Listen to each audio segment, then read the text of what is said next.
alunos do curso técnico de Química.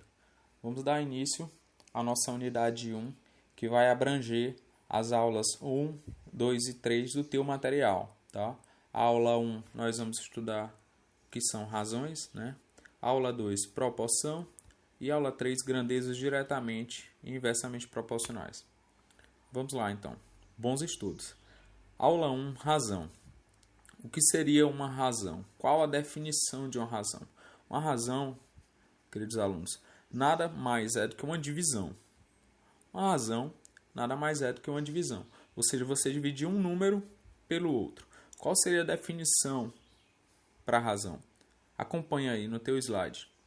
Sendo A e B dois números racionais, com B diferente de zero, denomina-se razão entre A e B o quociente A sobre B, ou A dois pontos B, onde A ele é chamado de antecedente e B de consequente. Essa estrutura já é conhecida, né? Essa estrutura aí você já sabe que A sobre B ela refere-se a uma divisão, ou seja, uma razão.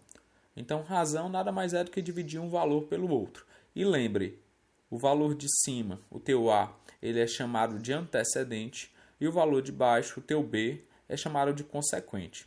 Para que essa razão exista, com certeza o teu B tem que ser diferente de zero, tá bom? Porque não existe divisão por zero. Vamos ver um exemplo. Numa festa, há 100 pessoas, 45 homens e 55 mulheres. Letra A. Qual a razão entre o número de homens e de mulheres? Observe essa razão aí. O teu A, o teu antecedente, vale 45 e o teu consequente vale 55. Ou seja, eu tenho que 45 homens está para 55 mulheres. Então, o que é uma razão? Uma razão nada mais é do que uma comparação entre valores. Tá bom? Como eu leio, né? Como eu vou ler essa razão? Então, ó, lá em cima, novamente na definição, tem como ler. A gente lê uma razão como A para B ou A está para B. Então, na situação da letra A, como é que eu leio isso? 45 homens está para 55 mulheres. Ou simplesmente 45 homens para 55 mulheres. Qual é a representação? Qual é o significado matemático por trás dessa razão?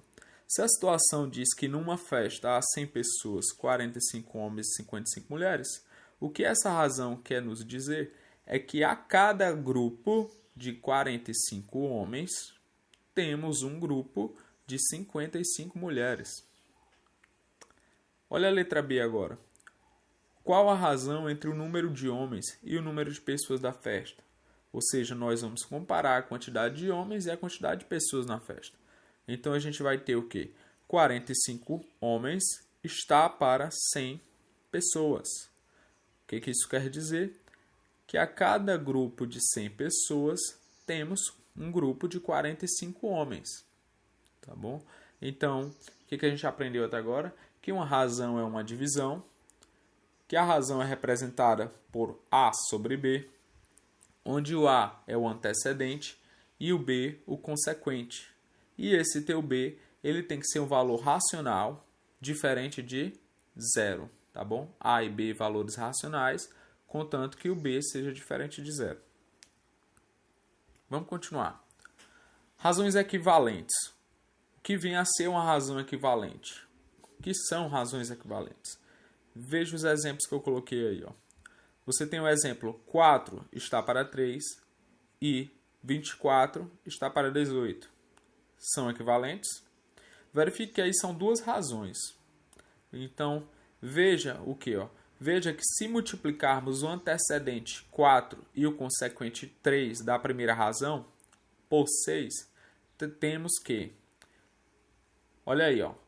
4 está para 3, você tem a razão. Se você multiplica em cima e embaixo por 6, você tem que 4 vezes 6 vai ser 24, e 3 vezes 6, 18.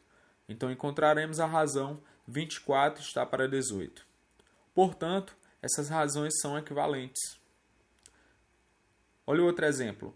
2 está para 7. E a outra razão, 6 está para 21. A pergunta é, são equivalentes? Como é que eu verifico que elas são equivalentes? Se a partir de uma razão eu encontrar a outra, fica claro que elas são equivalentes.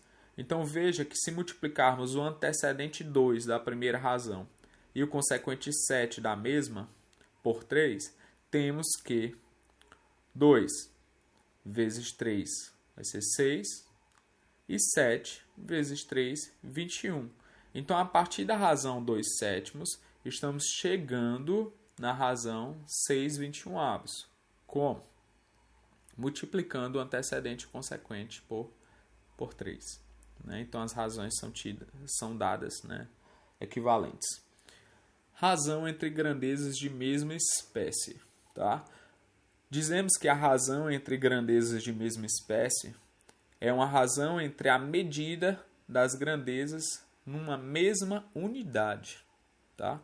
Olha o exemplo aí. Ó. A razão entre x e y é: letra A. Se o teu x é igual a 12 metros e o teu y é igual a 4 metros, vamos ter a razão 12 metros está para 4 metros. Observe que essas razões elas estão na mesma unidade. Letra B, você tem o quê? X igual a 2 centímetros e y igual a 8 metros. Você tem a razão que 2 centímetros está para 8 metros. Observe que, diferente da letra A, que o antecedente e o consequente estavam na mesma unidade, que seria metros, na letra B já verificamos que as unidades não são as mesmas. O teu antecedente está em centímetro e o teu consequente ele está em metros. Na letra C, se o x é igual a 3 milímetros e o y é igual a 6 metros, quando montarmos a razão, teremos que 3 milímetros está para 6 metros. Assim, verificamos também que a razão não está na mesma unidade. Então, vamos lembrar sobre as unidades de medidas de comprimento, assunto que já conhecemos. Sabemos que a unidade de medida de comprimento, a unidade padrão é 1 metro, né? E as suas unidades são o quê? Vamos lá, quem lembra? Quilômetro, hectômetro, decâmetro, metro, decímetro, centímetro, milímetro. Aprendemos também o quê? Que a cada casa que eu ando à direita, eu multiplico por 10, e cada casa que eu volto, tá bom? À esquerda, tudo bem? Eu divido por 10. Teremos uma aula que vai abranger este assunto. Voltando novamente para os nossos exemplos, temos letra A. 12 metros está para 4 metros. A razão está na mesma unidade? Sim. Então não preciso transformar, não preciso converter. Então apenas vou o quê? Simplificar a minha razão até encontrar a razão na forma irredutível. O que seria essa forma irredutível? É uma razão que não cabe mais simplificação. Então, se dividirmos 12 por 4 e 4 por 4, temos que 12 por 4 é 3 e 4 por 4 é 1. Encontramos agora a nova razão. 3 metros está para 1 metro. Então, observe que 12 metros está para 4 metros. E a razão 3 metros está para 1 metro, essas razões elas são o quê? Equivalentes. Tá bom? Letra B, 2 centímetros está para 8 metros. Então, centímetro e metro não está na mesma unidade. Então, vamos transformar de metro para centímetro. Transformando de metro para centímetro, só olhar o diagrama anterior, nós vamos ter que multiplicar por quanto? Por 100. Então, 8 vezes 100 dá 800. Isso quer dizer que 8 metros tem 800 centímetros. Então, 2 centímetros está para 8 metros. Convertendo de metro para centímetro, teremos agora uma nova razão. 2 centímetros está para 800 centímetros. Observe que 2 e 800 são números pares. Podemos dividir ou simplificar por 2. Então, 2 dividido por 2 dá 1 e 800 dividido por 2 dá 400. Então, chegamos numa nova razão. 1 centímetro está para 400 centímetros. Letra C. Na letra C a gente tem o quê? 3 milímetros está para 6 metros. Milímetros e metros estão na mesma unidade? Não. Vamos converter então de metro para milímetro. De metro para milímetro eu multiplico por 1000. Então, 3 milímetros está para 6.000 milímetros. 6.000 é múltiplo de 3, então vamos dividir, ou seja, vamos simplificar por 3. 3 dividido por 3 dá 1, e 6.000 dividido por 3 dá 2.000. Então chegamos à razão que 1 milímetro está para 2.000 milímetros. Razão entre grandezas de espécies diferentes. O que seria isso? Exemplo, velocidade média, densidade demográfica, aceleração. Olha o exemplo aí, velocidade média. Carlos fez uma viagem de Teresina a São Luís, cuja distância é aproximadamente 432 km em 6 horas. Qual a velocidade média desse percurso? Então, quando a gente vai montar essa razão, temos que 432 km está para 6 horas. Mas qual a relação entre quilômetro e hora? Sabemos que quilômetro é uma unidade medida de comprimento e hora, unidade medida de tempo. Essas grandezas elas não têm nada em comum, ou seja, elas são grandezas de espécies diferentes. Eu tenho como converter de quilômetro para hora? Não tenho como converter. Então, quando eu encontrar uma razão com grandezas de espécies diferentes, eu vou apenas simplificar essa razão. 432 km está para 6 horas. Então, vou apenas simplificar. 432 dividido por 6 vai ser igual a 72 km por hora. Ou seja, qual o significado matemático para isso? É que em uma hora o automóvel vai se deslocar 72 km. Agora olha o exemplo aí de densidade demográfica.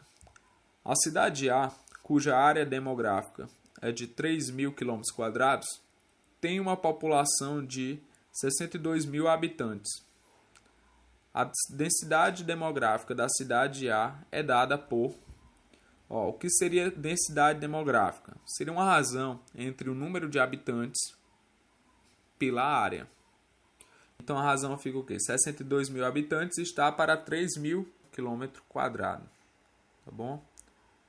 Então, em 1 km², teremos 20,6 habitantes.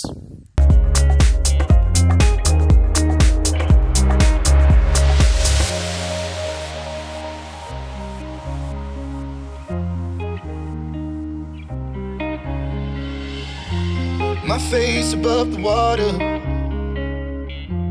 my feet can't touch the ground,